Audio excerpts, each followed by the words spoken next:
Donc, comme on le disait tout à l'heure, une croyance, elle peut être aidante ou limitante. Une croyance en soi, elle est ni bonne ni mauvaise, a priori. Pour moi, la question à se poser pour se dire que la croyance, elle est aidante ou qu'elle est limitante, c'est d'identifier comment la croyance nous fait nous sentir. Est-ce que ça nous permet de nous sentir mieux? Parce que dans ces cas-là, c'est une croyance aidante. Est-ce que ça nous contraint? Est-ce que ça nous fait nous sentir mal? Est-ce que ça nous empêche d'atteindre nos objectifs? Et dans ces cas-là, c'est une croyance limitante. Et quand je dis qu'une croyance, elle est ni bonne ni mauvaise a priori, c'est qu'il y a des croyances qui, a priori, on pourrait se dire que quelqu'un à qui on a toujours dit qu'elle est très douée, très très douée, a priori, on peut se dire c'est une croyance aidante. Ça dépend. Peut-être que la personne qu'on va accompagner va être fermée là-dedans avec une peur de l'échec. Parce que du coup, c'est pas admissible de se planter.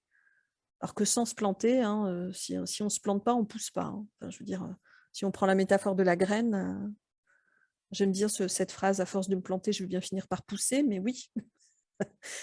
Donc, s'il n'y a pas d'essai-erreur, en général, ça va quand même être un peu compliqué. Donc, vraiment, il n'y a pas de bonne ou mauvaise croyance a priori. Ce qui va être intéressant, c'est de voir ce que ça génère pour la personne.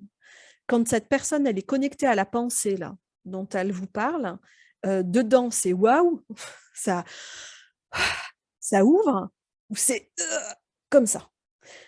Ça, je trouve que c'est un bon outil d'identification de revenir au corps. Parce que par la pensée, raisonnablement, rationnellement, le mental, il ne sait pas toujours bien nous orienter. Par contre, quand la personne, elle est comme ça en train de vous parler, ou quand on lui demande ce que ça fait à l'intérieur et que ça sert, on peut se dire qu'a priori, ce n'est pas une croyance qui fait du bien. Ok.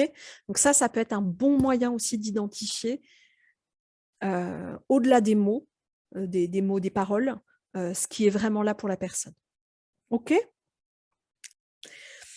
Oui, donc cette étape d'identifier les croyances limitantes, ça va être vraiment quand vous êtes en anamnèse avec une personne. Parfois, c'est pas par là que vous commencerez, mais ça n'empêche que ça peut être vraiment intéressant de commencer à observer ce qui est dans le champ là, de la réalisation de cet objectif. Qu'est-ce qui fait que la personne n'a pas encore réalisé son objectif? Quel qu'il soit, peu importe. Il y a quelque chose qui est en travers, il y a peut-être plusieurs choses, mais de pouvoir commencer à identifier ses croyances limitantes. Et pour ça, on va vraiment l'inviter à exprimer ce qu'est sa réalité, y compris si ça inclut le jugement de l'autre. Pourquoi je dis ça? C'est parce que parfois, on va avoir affaire à des personnes qui disent non, mais je ne dois pas juger. Il ne faut pas juger. On l'entend beaucoup, c'est il ne faut pas juger. Ça, c'est une belle croyance aussi. Il ne faut pas juger. Enfin, juste, on est des humains. Enfin, évidemment qu'on juge. On juge tous les jours. On juge tout le temps. On se juge les uns les autres. Juger, ça ne veut pas dire nécessairement que c'est malveillant. C'est juste comme ça. On ne peut pas s'empêcher de juger les autres. Et du coup, d'inviter à exprimer y compris ça, c'est-à-dire que la personne qui est en galère dans son couple, par exemple, dans sa vie, dans son quotidien, dans sa vie familiale, et qui est en train de dire oui, j'ai une difficulté avec ça, j'ai une difficulté avec ça, etc. Elle revient à ça parce qu'il ne faut pas juger. Elle sait que ça vient d'elle, elle a conscience que c'est elle qui a un chemin à faire, on est bien d'accord. C'est pas les autres qui vont changer, ça on est tout à fait d'accord, mais du coup des fois ça va empêcher quelque chose. Ça va empêcher que la personne dise mais mon mec, qu'est-ce qu'il m'emmerde? Je suis en colère parce qu'il ne s'investit pas dans les tâches au quotidien de la maison. Ok, une fois que c'est posé ça, là on peut y travailler, on peut vraiment aller voir ce qu'il y a derrière. Mais du coup de vraiment laisser place au jugement, y compris de l'autre, parce que vous verrez que dans les croyances, on peut travailler sur des jugements qu'on porte vis-à-vis de soi, mais on peut aussi travailler à partir des jugements qu'on porte sur l'autre. Et pourquoi ça va être hyper intéressant, ça? C'est que les autres, c'est nos miroirs. Donc, avancer à travers cet effet miroir va être une formidable source de transformation. Et si on s'en prive, eh ben, bien souvent, on va se priver d'un espace de travail vraiment intéressant. Donc, s'autoriser à dire truc, là, j'en peux plus, machin, là. Un tel, une telle, ma copine, ma mère, ma sœur, ma grand-mère, peu importe, mais de le déposer. C'est dire, OK, même si nous, on sait bien, la personne ne le sait peut-être pas encore. Des fois, elle vient directement avec ça. Hein.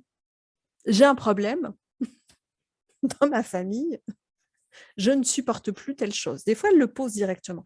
Mais il y a des gens qui ne vont pas s'autoriser à le poser. Et je le dis également pour vous. Je le dis pour vous parce que nous, thérapeutes, tout de même, hein, on sait bien qu'on a la responsabilité et que ça ne vient pas des autres. Donc, on a une bonne tendance à faire ah, non, non, non, non, moi, non, non, vraiment, loin de moi l'idée de porter un jugement négatif sur la personne à côté de moi. Eh bien, en s'autorisant à ça, vous ouvrez la porte d'aller vraiment voir ce qui se passe derrière ça. On est bien d'accord que l'autre ne sera pas en cause, en vrai. Ça, on est bien d'accord là-dessus. Mais ça va permettre d'aller y voir. Et des fois, de passer par cet effet miroir, ça va être l'endroit extraordinaire pour avancer. Moi, je trouve que c'est une source de transformation qui est vraiment géniale.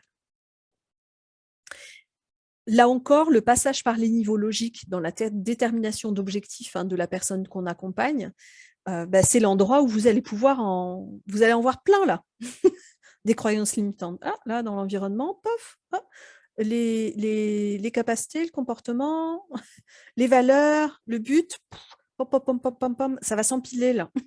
Alors, ça ne veut pas dire qu'on va travailler sur toutes les croyances, hein, on est bien d'accord, hein, mais ça va permettre de commencer à voir, là, c'est quoi l'endroit où c'est le plus bloquant? C'est quoi l'endroit où ça coince vraiment? OK?